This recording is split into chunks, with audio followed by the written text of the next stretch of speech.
Assalamualaikum warahmatullahi wabarakatuh. Sampurasun. Selamat bertemu kembali siswa hebat, tetap semangat. Pada kali ini kita akan membicarakan tentang gaya kulum. Gaya kulum ini merupakan bagian dari pembahasan elektrostatis yang disajikan untuk kelas 12 semester 1 pada kurikulum 13. Tujuan pembelajaran kali ini yang pertama, siswa mampu menjelaskan partikel pembawa muatan listrik. Yang kedua, mampu menjelaskan penyebab terjadinya gaya Coulomb. Yang ketiga, mampu menyelesaikan permasalahan terkait gaya Coulomb.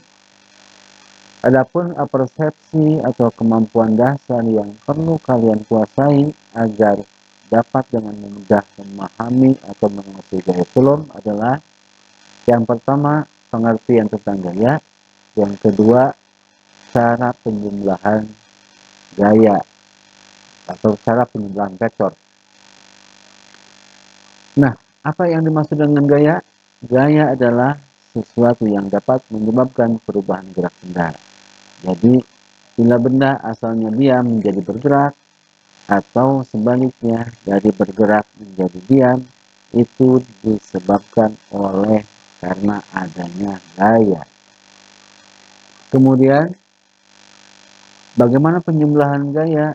Gaya itu tergolong ke dalam syarat vektor.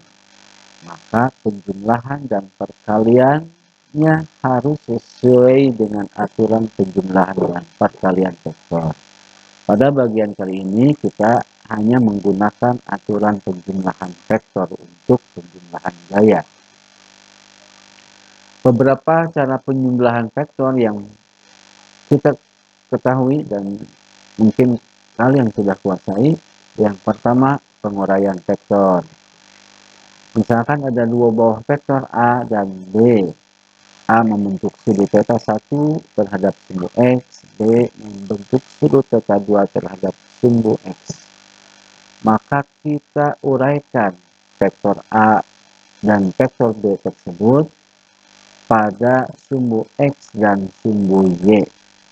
Sehingga diperoleh AX, BX, AY, dan BY. Yang hasilnya adalah sebagai berikut. Untuk sumbu X, AX sama dengan A cos theta 1, BX B cos theta 2. Nah, karena AX dan BX merupakan vektor yang searah, maka dapat kita jumlahkan langsung. Kita sebut saja sigma X sama dengan AX sama BX. Demikian juga untuk sumbu Y, AY sama dengan A sin theta 1, BY sama dengan B sin theta 2. Karena AY dan BY juga merupakan vektor yang searah, maka jumlahnya kita sebut saja sigma Y menjadi AY tambah BY. Sehingga sekarang kita memperoleh dua buah vektor, yaitu sigma X pada sumbu X dan sigma Y pada sumbu Y. Dua buah vektor ini sudah merupakan vektor-vektor yang saling tegak lurus. Kalau vektor yang saling tegak lurus, maka resultannya kita dapat menggunakan teorema atau rumus Pythagoras. Nah, diperolehlah vektor resultannya sigma E kuadrat tambah sigma Y kuadrat. Arah sudut vektor dapat kita cari dengan tangan theta, yaitu sigma Y dibagi dengan sigma X. Kemudian kita cari theta-nya berapa, gitu ya. Cara yang kedua dengan menggunakan rumus vektor. Misalkan ada vektor A dan vektor B membentuk sudut alfa, maka resultannya penjumlahan vektornya dapat kita cari dengan menggunakan jalan genjang seperti ini. Ini R-nya vektor resultan, kemudian membentuk sudut theta terhadap B itu untuk mencari arah vektor.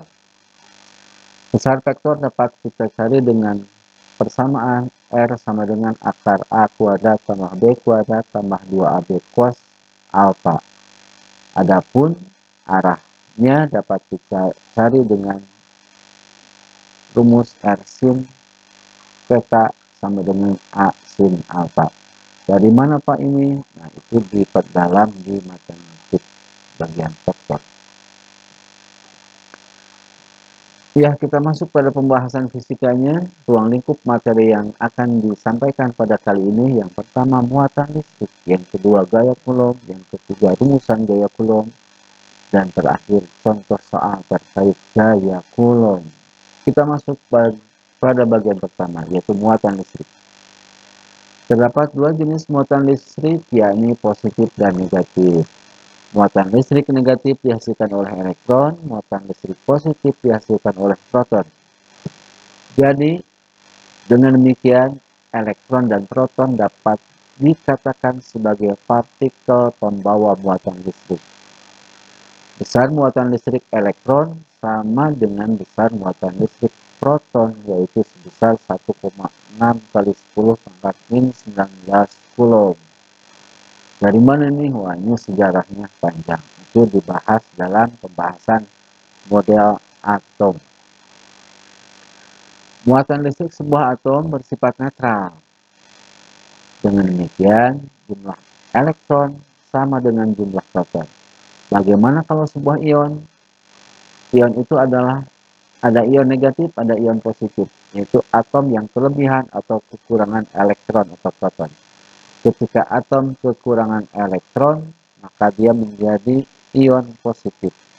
Ketika atom kelebihan elektron, maka dia menjadi ion negatif. Dengan demikian, muatan listrik yang boleh dimiliki oleh sebuah benda itu haruslah kelipatan bulat dari besarnya muatan listrik satu elektron atau satu proton. Atau kita rumuskan dengan persamaan Q sama dengan N kali E. Itu terkait muatan listrik. Bagian berikutnya tentang gaya Coulomb. Tuan Coulomb menemukan bahwa untuk benda bermuatan listrik sejenis akan timbul gaya tolak-menolak, dan untuk benda bermuatan listrik berlainan jenis akan timbul gaya tarik-menarik. Jadi kalau dua benda bermuatan listrik didekatkan, maka pada kedua benda tadi akan muncul gaya. Gayanya bisa tarik-menarik, bisa tolak-menolak. Tarik-menarik bila berlawanan jenis, positif dengan negatif. Tolak-menolak bila sejenis, bisa negatif dengan negatif, boleh juga positif dengan positif. Nah, besarnya gaya Coulomb diteliti secara eksperimental dan dihasilkan bahwa yang pertama, gaya Coulomb sebanding dengan hasil kali kedua muatan benda. Yang kedua, gaya Coulomb berbanding terbalik dengan kuadrat jarak kedua benda. Sehingga diperoleh persamaan F sebanding dengan Q1 kali Q2 per F kuadrat. Ini baru kesebandingan. Kemudian untuk menyamakan ruas kiri dan ruas kanan dari persamaan tadi, maka dimasukkanlah sebuah konstanta K atau konstanta listrik statis yang nilainya sebesar 9 kali 10 pangkat 9 Newton meter kuadrat per Coulomb kuadrat. Sehingga diperoleh persamaan lengkap dari gaya Coulomb F sama dengan K Q1 Q2 per R kuadrat. F-nya gaya Coulomb, K-nya konstanta listrik statis, Q1-nya muatan benda 1, Q2-nya muatan benda 2, R-nya jarak dari kedua benda. Yang selanjutnya K ini juga diteliti. Ternyata K ini ditentukan oleh jenis medium di mana benda tadi berada. Nah, kita langsung pada contoh soal. Soal pertama, dua buah benda terpisah sejauh 3 cm, memiliki muatan masing-masing min 90 mikrocoulomb dan 20 mikrocoulomb. Tentukanlah gaya yang timbul pada kedua benda. Penyelesaian. Kita gambar ya. Benda satunya min 10 mikrocoulomb, benda 2 Q2 20 mikrocoulomb. Terpisah sejauh 3 cm. Karena yang ditanyakan adalah gaya pada kedua benda tersebut, kita gambarkan kedua-duanya. Karena dia berlawanan jenis, maka timbul